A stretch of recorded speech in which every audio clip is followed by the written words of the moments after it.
Assalamualaikum warahmatullahi wabarakatuh. Halo teman-teman semua, perkenalkan nama saya Aulia Umul Azmi. Saya mahasiswi dari program studi fisioterapi kelas A dengan NIM 2203065020032 Fakultas Ilmu Keolahragaan dan Kesehatan Universitas Negeri Makassar.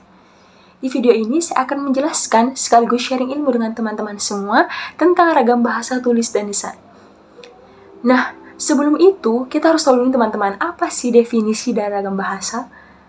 Ragam bahasa merupakan jenis penggunaan bahasa menurut pemakainya yang berbeda-beda. Perbedaannya terlihat pada topik yang dibicarakan, kawan bicara, dan orang yang dibicarakan. Indonesia terdiri atas berbagai macam suku, budaya, agama, hingga bahasa. Dari unsur lain, bahasa menjadi media komunikasi yang digunakan seseorang untuk menyampaikan sebuah pesan atau informasi kepada pihak yang dituju. Perlu diketahui bahwa bahasa Indonesia juga memiliki ragamnya masing-masing. Penggunaan bahasa ini terkadang menyesuaikan dengan keadaan atau bidang-bidang tertentu. Contohnya, ketika berbicara dalam lingkup ilmu fisika, maka akan ditemukan kata-kata yang jarang didengar seperti destruksi, interferensi, dan lainnya. Sehingga dapat disimpulkan bahwa ragam bahasa Indonesia adalah variasi kata-kata berdasarkan pemakaian, topik yang dibicarakan, hubungan pembicara, lawan bicara, orang yang dibicarakan, serta medium pembicara.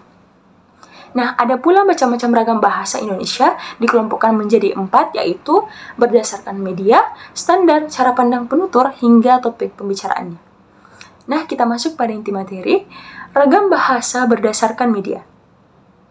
Dilihat dari media atau sarananya, bahasa Indonesia dibedakan menjadi 2, yaitu ragam lisan dan tulisan. Yang pertama, ada ragam lisan. Ragam bahasa lisan merupakan bahasa yang dihasilkan melalui alat ucap dengan fonem sebagai unsur dasarnya. Dalam ragam lisan, kita berurusan dengan tata bahasa, kosakata, dan lafal. Ciri-ciri dari ragam lisan adalah yang pertama, memerlukan orang kedua atau teman bicara. Yang kedua, tergantung situasi ruang dan waktu. Ketiga, tidak harus memperhatikan unsur gramatikal, namun memerlukan intonasi serta bahasa tubuh. Yang keempat, berlangsung cepat. Kelima, sering dapat berlangsung tanpa alat bantu. Dan yang keenam, kesalahan dapat langsung dikoreksi. Di sini saya akan memberikan 3 contoh ragam bahasa lisan. Yang pertama, sudah dibacanya buku itu siang tadi. Yang kedua, pagi tadi ada orang jatuh, tapi baik-baik saja dia. Yang ketiga, ketua kelasnya siapa, sampai tidak teratur begini kondisi kelasnya. Selanjutnya, yang kedua, tentang ragam tulis. Ragam bahasa tulis adalah bahasa yang dihasilkan dengan memanfaatkan tulisan dengan huruf sebagai unsur dasarnya. Contoh ragam tulis adalah, saya sudah membaca buku itu. Contoh lain, gue udah baca itu buku. Ciri-ciri dari ragam bahasa tulisan yaitu tidak memerlukan orang kedua atau teman bicara, tidak tergantung kondisi ruang serta waktu, harus memperhatikan unsur gramatikal, berlangsung lambat, selalu memakai alat bantu, kesalahan tidak dapat langsung dikoreksi, dan hanya terbantu dengan tanda baca. Selanjutnya, ragam bahasa berdasarkan standar. Terdapat penggolongan ragam bahasa berdasarkan standar atau kebakuan bahasa. Perbedaan antara ragam standar, non-standar, dan semi-standar dilakukan atas dasar yang pertama topik yang sedang dibahas, yang kedua hubungan antar pembicara, yang ketiga medium yang digunakan, dan yang keempat lingkungan atau situasi saat pembicaraan terjadi. Ciri-ciri yang membedakan antara ragam standar, semi-standar, dan non-standar diantaranya meliputi penggunaan kata sapa dan kata ganti, imbuhan, penggunaan konjungsi, dan penggunaan fungsi yang lengkap.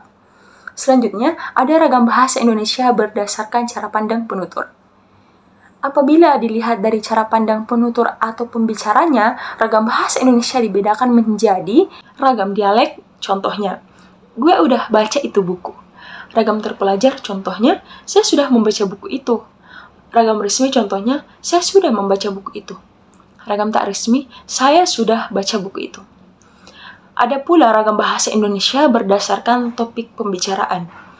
Terdapat berbagai ragam bahasa yang digunakan dilihat dari topik pembicaraannya. Topik yang dimaksud meliputi hukum, bisnis, agama, sosial, sains, dan lainnya.